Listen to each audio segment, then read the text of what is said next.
The Bridal Party. Francis Scott Fitzgerald. Chapter 1. There was the usual insincere little note saying, "I wanted you to be the first to know." It was a double shock to Michael, announcing, as it did, both the engagement and the imminent marriage, which, moreover, was to be held, not in New York, decently and far away, but here in Paris under his very nose, if that could be said to extend over the Protestant Episcopal Church of the Holy Trinity, Avenue George Cinq. The date was 2 weeks off, early in June. At first Michael was afraid and his stomach felt hollow. When he left the hotel that morning, the femme de chambre, who was in love with his fine, sharp profile and his pleasant buoyancy, scented the hard abstraction that had settled over him. He walked in a daze to his bank. He bought a detective story at Smith's on the Rue de Rivoli. He sympathetically stared for a while at a faded panorama of the battlefields in a tourist office window and cursed a Greek tout who followed him with a half-displayed packet of innocuous postcards warranted to be very dirty indeed. But the fear stayed with him, and after a while he recognized it as the fear that now he would never be happy. He had met Caroline Dendy when she was 17, possessed her young heart all through her first season in New York, and then lost her, slowly, tragically, uselessly, because he had no money and could make no money, because, with all the energy and goodwill in the world, he could not find himself, because, loving him still, Caroline had lost faith and begun to see him as something pathetic, futile and shabby, outside the great, shining stream of life toward which he was inevitably drawn. Since his only support was that she loved him, he leaned weakly on that. The support broke, but still he held onto it and was carried out to sea and washed up on the French coast with its broken pieces still in his hands. He carried them around with him in the form of photographs and packets of correspondence and a liking for a maudlin popular song called Among My Souvenirs. He kept clear of other girls, as if Caroline would somehow know it and reciprocate with a faithful heart. Her note informed him that he had lost her forever. It was a fine morning. In front of the shops in the Rue de Castiglione, proprietors and patrons were on the sidewalk gazing upward, for the Graf Zeppelin, shining and glorious, symbol of escape and destruction of escape, if necessary, through destruction glided in the Paris sky. He heard a woman say in French that it would not her astonish if that commenced to let fall the bombs. Then he heard another voice, full of husky laughter, and the void in his stomach froze. Jerking about, he was face to face with Caroline Dendy and her fiancé. "Why, Michael? Why, we were wondering where you were. I asked at the Guarantee Trust, and Morgan and Company, and finally sent a note to the National City." Why didn't they back away? Why didn't they back right up, walking backward down the Rue de Castiglione, across the Rue de Rivoli, through the Tuileries Gardens, still walking backward as fast as they could till they grew vague and faded out across the river? "This is Hamilton Rutherford, my fiancé. We've met before. At Pat's, wasn't it? And last spring in the Ritz Bar. Michael, where have you been keeping yourself?" "Around here." This agony. Previews of Hamilton Rutherford flashed before his eyes, a quick series of pictures, sentences. He remembered hearing that he had bought a seat in 1920 for $125,000 of borrowed money, and just before the break sold it for more than $500,000.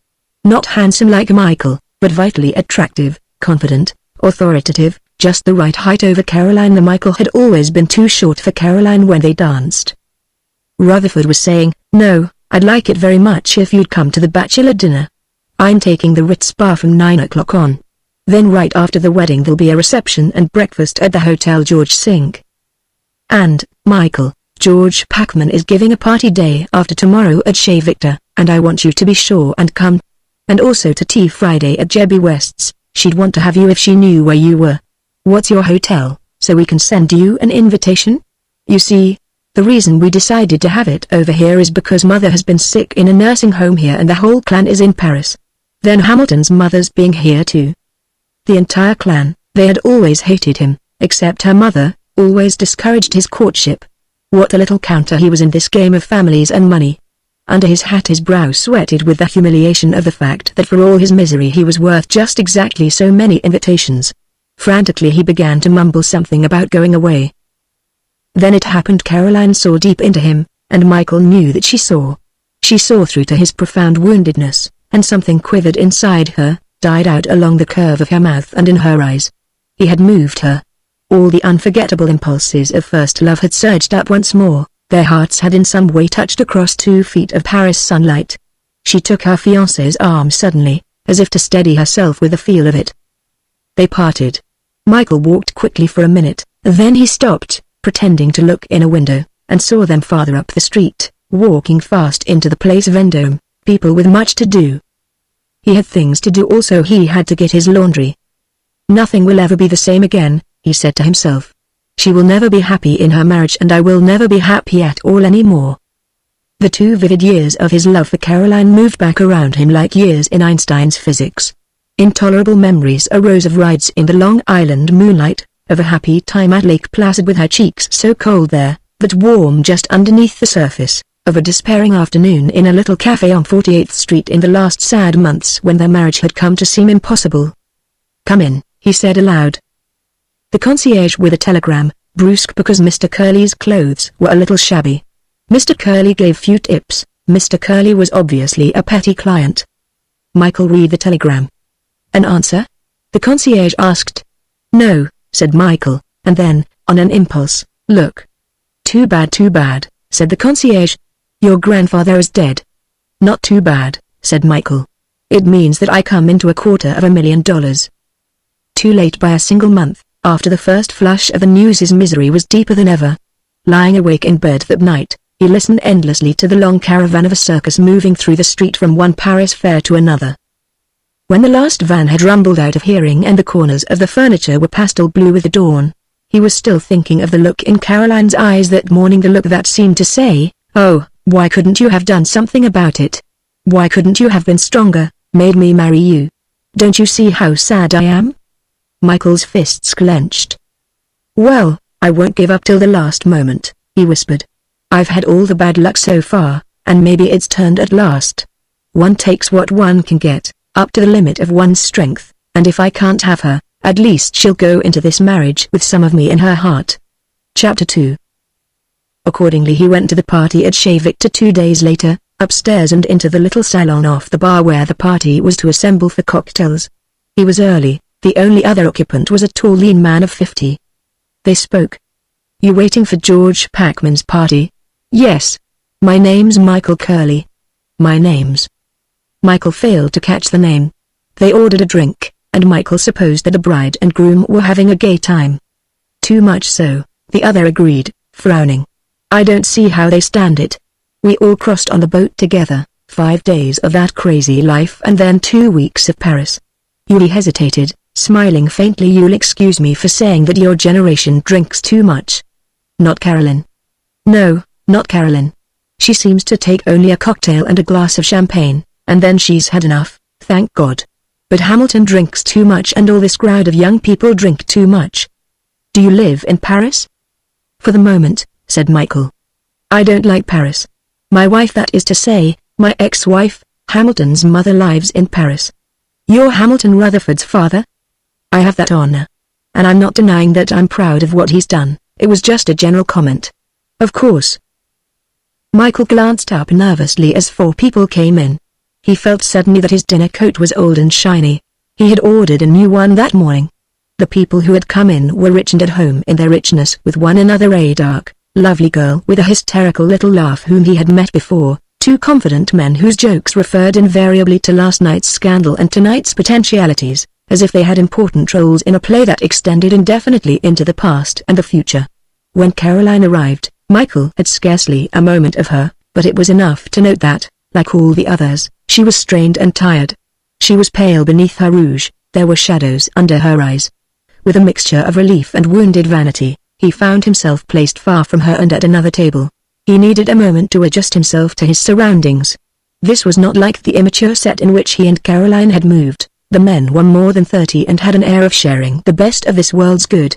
Next to him was Jebby West, whom he knew, and, on the other side, a jovial man who immediately began to talk to Michael about a stunt for the bachelor dinner. They were going to hire a French girl to appear with an actual baby in her arms, crying, "Hamilton, you can't desert me now." The idea seemed stale and unamusing to Michael, but its originator shook with anticipatory laughter. Farther up the table there was talk of the market. Another drop today, the most appreciable since the crash. People were kidding Rutherford about it. "Too bad, old man. You better not get married, after all." Michael asked the man on his left, "Has he lost a lot?" "Nobody knows. He's heavily involved, but he's one of the smartest young men in Wall Street. Anyhow, nobody ever tells you the truth. It was a champagne dinner from the start, and toward the end it reached a pleasant level of conviviality, but Michael saw that all these people were too weary to be exhilarated by any ordinary stimulant. For weeks they had drunk cocktails before meals like Americans, wines and brandies like Frenchmen, beer like Germans, whiskey and soda like the English, and as they were no longer in the 20s, this preposterous melange, that was like some gigantic cocktail in a nightmare, served only to make them temporarily less conscious of the mistakes of the night before.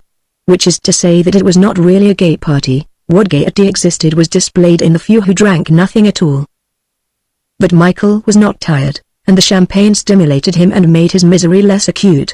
He had been away from New York for more than 8 months and most of the dance music was unfamiliar to him, but at the first bars of the Painted Doll, to which he and Caroline had moved through so much happiness and despair the previous summer, he crossed to Caroline's table and asked her to dance. She was lovely in a dress of thin ethereal blue, and the proximity of her crackly yellow hair, of her cool and tender grey eyes, turned his body clumsy and rigid. He stumbled with their first step on the floor. For a moment it seemed that there was nothing to say. He wanted to tell her about his inheritance, but the idea seemed abrupt, unprepared for. "Michael, it's so nice to be dancing with you again." He smiled grimly. "I'm so happy you came," she continued. "I was afraid maybe you'd be silly and stay away. Now we can be just good friends and natural together. Michael, I want you and Hamilton to like each other." The engagement was making her stupid. He had never heard her make such a series of obvious remarks before. "I could kill him without a qualm," he said pleasantly, "but he looks like a good man. He's fine. What I want to know is, what happens to people like me who aren't able to forget?" As he said this he could not prevent his mouth from dropping suddenly, and glancing up, Caroline saw, and her heart quivered violently, as it had the other morning. "Do you mind so much, Michael?" "Yes." For a second as he said this, in a voice that seemed to have come up from his shoes, they were not dancing, they were simply clinging together. Then she leaned away from him and twisted her mouth into a lovely smile. "I didn't know what to do at first, Michael. I told Hamilton about you that I'd cared for you an awful lot but it didn't worry him, and he was right. Because I'm over you now, yes, I am. And you'll wake up some sunny morning and be over me just like that." He shook his head stubbornly. "Oh, yes. We weren't for each other. I'm pretty flighty, and I need somebody like Hamilton to decide things. It was that more than the question of money." Again he was on the point of telling her what had happened, but again something told him it was not the time. "Then how do you account for what happened when we met the other day?" he demanded helplessly. "What happened just now? When we just poured toward each other like we used to, as if we were one person, as if the same blood was flowing through both of us." "Oh, don't," she begged him. "You mustn't talk like that. Everything's decided now. I love Hamilton with all my heart. It's just that I remember certain things in the past and I feel sorry for you, for us, for the way we were." Over her shoulder, Michael saw a man come toward them to cut in. In a panic he danced her away, but inevitably the man came on. "I've got to see you alone, if only for a minute," Michael said quickly. "When can I?" "I'll be at Jebby West's tea tomorrow," she whispered as a hand fell politely upon Michael's shoulder. But he did not talk to her at Jebby West's tea. Rutherford stood next to her, and each brought the other into all conversations. They left early. The next morning the wedding cards arrived in the first mail. Then Michael, grown desperate with pacing up and down his room, determined on a bold stroke, he wrote to Hamilton Rutherford, asking him for a rendezvous the following afternoon. In a short telephone communication Rutherford agreed, but for a day later than Michael had asked. And the wedding was only 6 days away. They were to meet in the bar of the Hotel Jaina. Michael knew what he would say. "See here, Rutherford, do you realize the responsibility you're taking in going through with this marriage? Do you realize the harvest of trouble and regret you're sowing in persuading a girl into something contrary to the instincts of her heart?" He would explain that the barrier between Caroline and himself had been an artificial one and was now removed, and demand that the matter be put up to Caroline frankly before it was too late. Rutherford would be angry. Conceivably there would be a scene, but Michael felt that he was fighting for his life now. He found Rutherford in conversation with an older man, whom Michael had met at several of the wedding parties. "I saw what happened to most of my friends," Rutherford was saying, "and I decided it wasn't going to happen to me. It isn't so difficult, if you take a girl with common sense, and tell her what's what, and do your stuff damn well, and play decently square with her. It's a marriage. If you stand for any nonsense at the beginning, it's one of these arrangements. Within 5 years the man gets out, or else the girl gobbles him up and you have the usual mess. Right. Agreed his companion enthusiastically. Hamilton, boy, you're right. Michael's blood boiled slowly.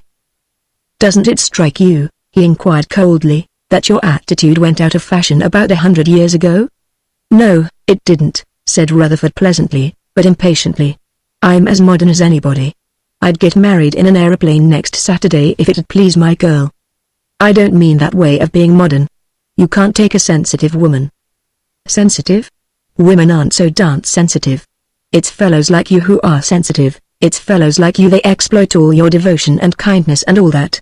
They read a couple of books and see a few pictures because they haven't got anything else to do, and then they say they're finer in grain than you are, and to prove it they take the bit in their teeth and tear off for a fare. You are just about as sensitive as a fire horse.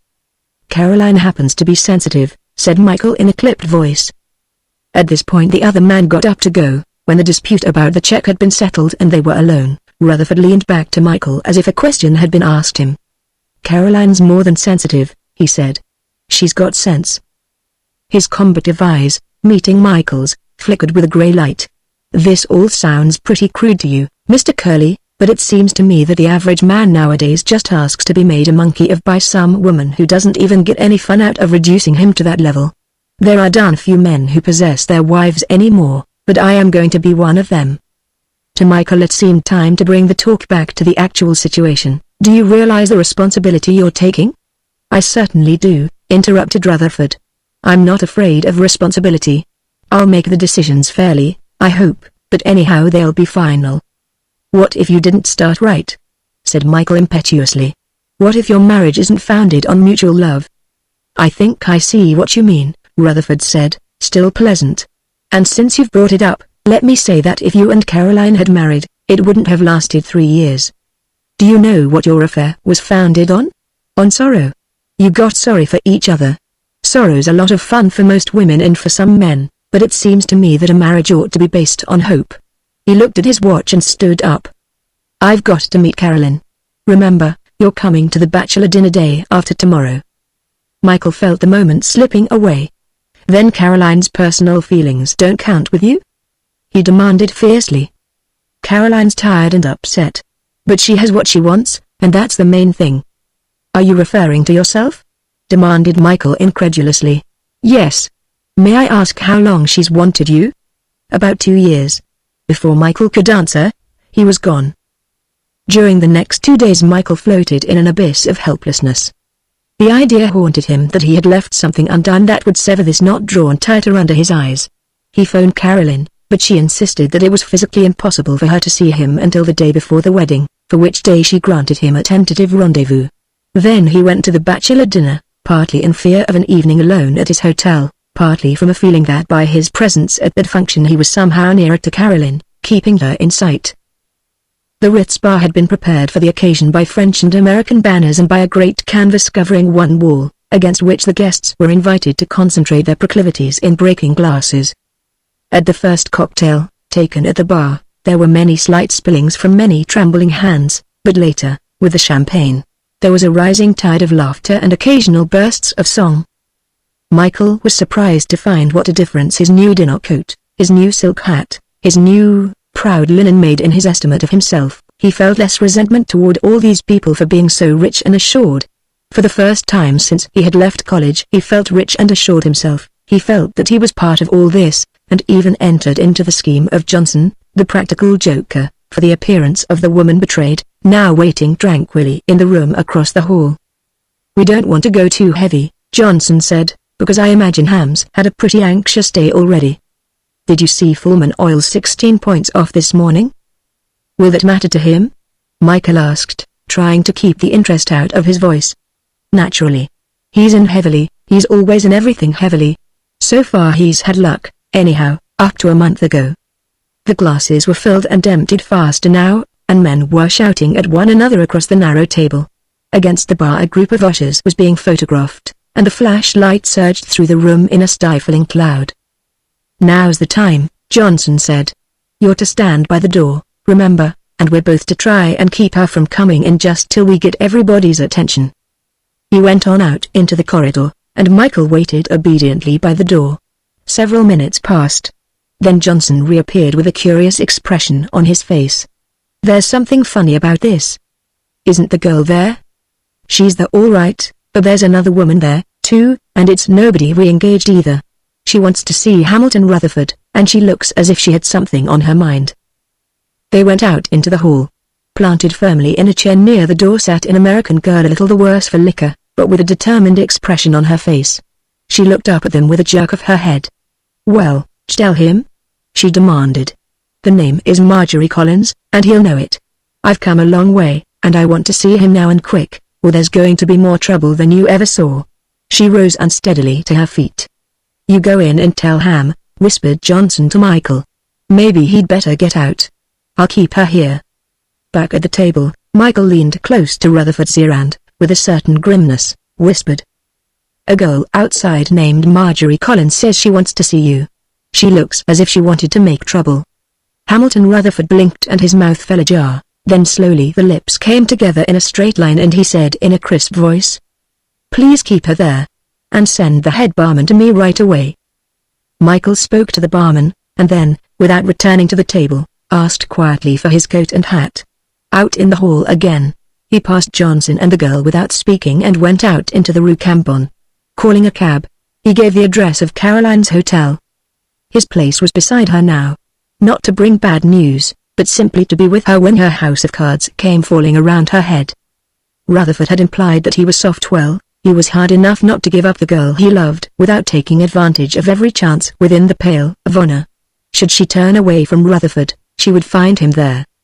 She was in. She was surprised when he called, but she was still dressed and would be down immediately.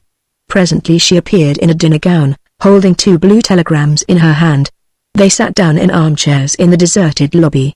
"But, Michael, is the dinner over? I wanted to see you, so I came away." "I'm glad."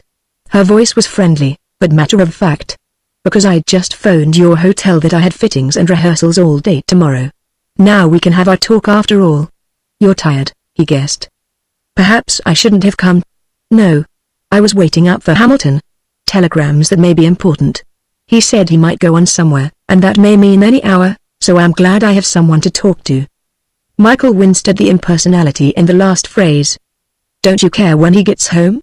"Naturally," she said, laughing, "but I haven't got much say about it. Have I?" "Why not?" "I couldn't start by telling him what he could and couldn't do." "Why not?" "He wouldn't stand for it." "He seems to want merely a housekeeper," said Michael ironically. "Tell me about your plans, Michael," she asked quickly. "My plans? I can't see any future after the day after tomorrow. The only real plan I ever had was to love you." Their eyes brushed past each other's, and the look he knew so well was staring out at him from hers. Words flowed quickly from his heart. "Let me tell you just once more how well I've loved you, never wavering for a moment, never thinking of another girl.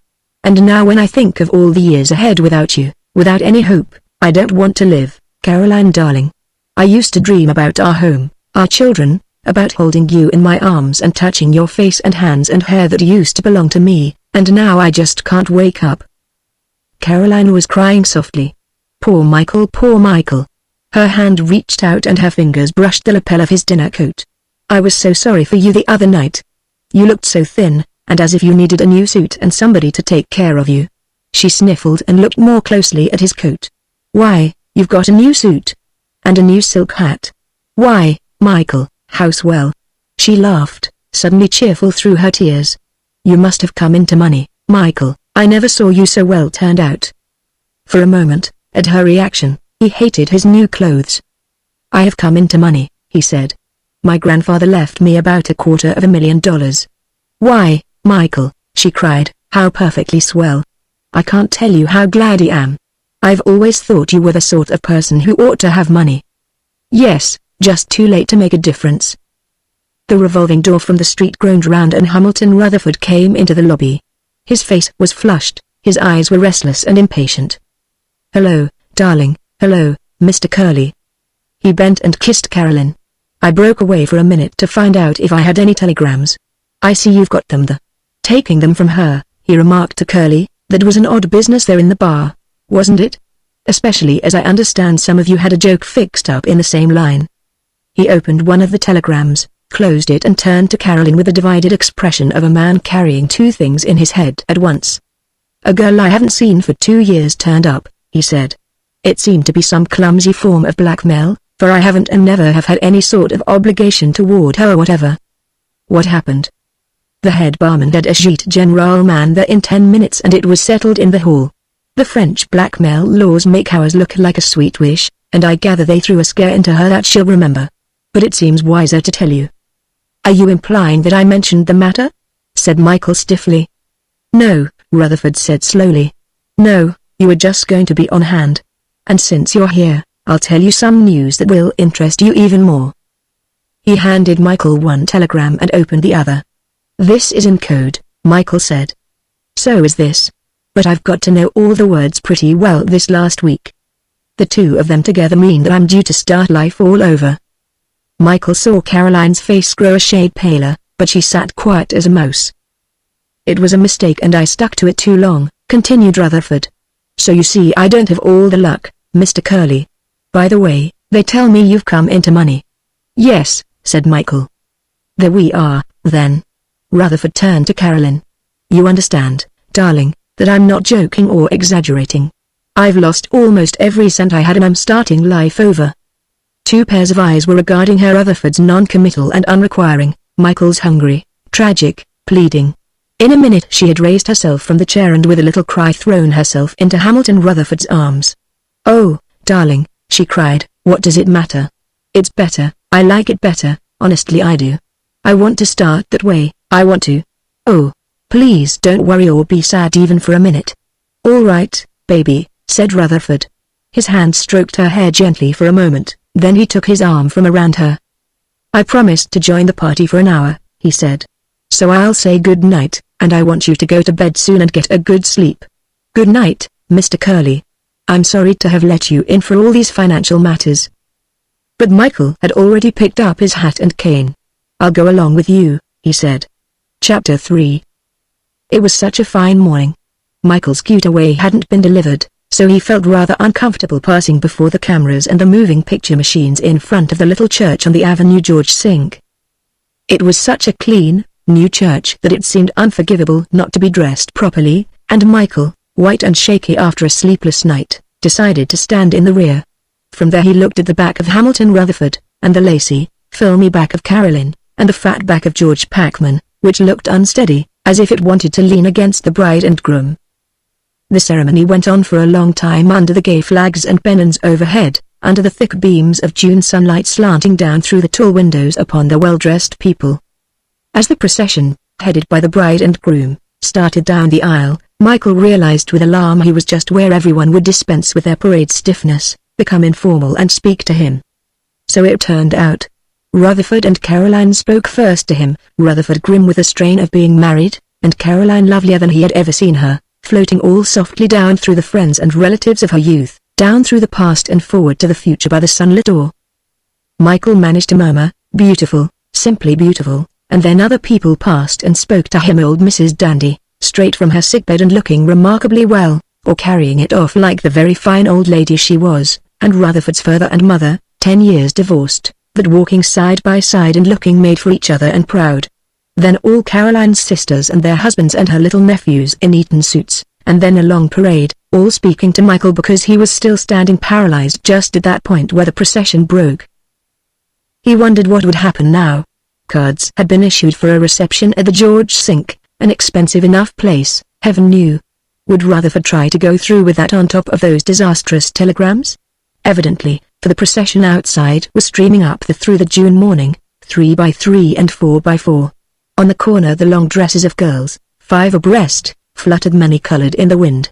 Girls had become gossamer again, perambulatory flora, such lovely fluttering dresses in the bright noon wind. Michael needed a drink, he couldn't face that reception line without a drink. Diving into a side doorway of the hotel, he asked for the bar, whither a chasseur led him through half a kilometer of new American-looking passages. But how did it happen? The bar was full. There were 10-15 men and 2-4 girls, all from the wedding, all needing a drink.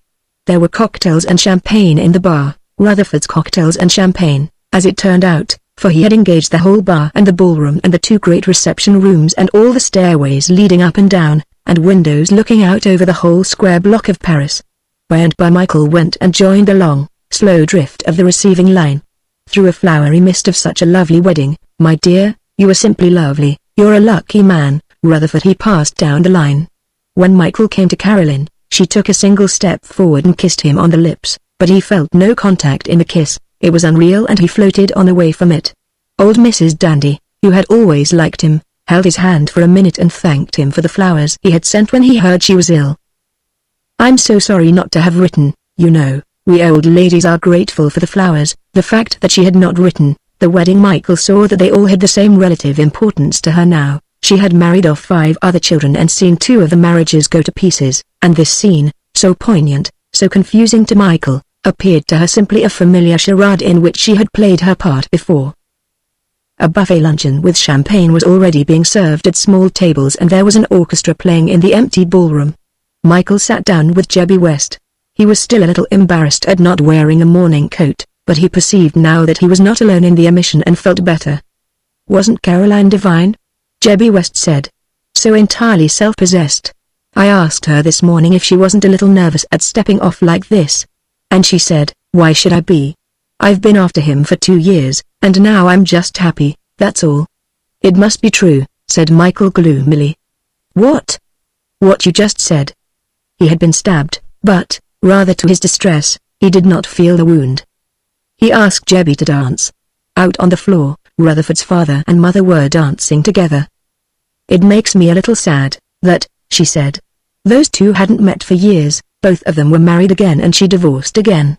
She went to the station to meet him when he came over for Caroline's wedding, and invited him to stay at her house in the Avenue du Bois with a whole lot of other people, perfectly proper, but he was afraid his wife would hear about it and not like it, so he went to a hotel. Don't you think that's sort of sad? An hour or so later Michael realized suddenly that it was afternoon. In one corner of the ballroom an arrangement of screens like a moving picture stage had been set up and photographers were taking official pictures of the bridal party. The bridal party, still as death and pale as wax under the bright lights, appeared, to the dancers circling the modulated semi-darkness of the ballroom, like those jovial or sinister groups that one comes upon in the old Millerton amusement park. After the bridal party had been photographed, there was a group of the ushers, then the bridesmaids, the families, the children. Later, Caroline, active and excited, having long since abandoned the repose implicit in her flowing dress and great bouquet, came and plucked Michael off the floor. Now we'll have them take one of just old friends. Her voice implied that this was best, most intimate of all. Come here, Jebby, George, not you, Hamilton, this is just my friend Sally. A little after that, what remained of formality disappeared and the hours flowed easily down the profuse stream of champagne. In the modern fashion, Hamilton Rutherford sat at the table with his arm about an old girl of his and assured his guests, which included not a few bewildered but enthusiastic Europeans, that the party was not nearly at an end, it was to reassemble at Zelly's after midnight. Michael saw Mrs. Dandy, not quite over her illness, rise to go and become caught in polite group after group, and he spoke of it to one of her daughters, who thereupon forcibly abducted her mother and called her car. Michael felt very considerate and proud of himself after having done this, and drank much more champagne. It's amazing, George Packman was telling him enthusiastically. This show will cost Ham about $5,000, and I understand they'll be just about his last. But did he countermand a bottle of champagne or a flower? Not he. He happens to have it, that young man. Do you know that T.G. Vance offered him a salary of $50,000 a year 10 minutes before the wedding this morning? In another year he'll be back with the millionaires. The conversation was interrupted by a plan to carry Rutherford out on communal shoulders, a plan which 6 of them put into effect, and then stood in the 4 o'clock sunshine waving goodbye to the bride and groom. But there must have been a mistake somewhere, for 5 minutes later Michael saw both bride and groom descending the stairway to the reception, each with a glass of champagne held defiantly on high. This is our way of doing things, he thought. Generous and fresh and free, a sort of Virginia plantation hospitality, but at a different pace now, nervous as a ticker tape. Standing unself-consciously in the middle of the room to see which was the American ambassador, he realized with a start that he hadn't really thought of Caroline for hours. He looked about him with a sort of alarm, and then he saw her across the room, very bright and young, and radiantly happy. He saw Rutherford near her, looking at her as if he could never look long enough, and as Michael watched them they seemed to recede as he had wished them to do that day in the Rue de Castiglione, recede and fade off into joys and griefs of their own, into the years that would take the toll of Rutherford's fine pride and Caroline's young, moving beauty, fade far away, so that now he could scarcely see them, as if they were shrouded in something as misty as her white, billowing dress. Michael was cured. The ceremonial function, with its pomp and its revelry, had stood for a sort of initiation into a life where even his regret could not follow them. All the bitterness melted out of him suddenly, and the world reconstituted itself out of the youth and happiness that was all around him, profligate as the spring sunshine. He was trying to remember which one of the bridesmaids he had made a date to dine with tonight as he walked forward to bid Hamilton and Caroline Rutherford goodbye.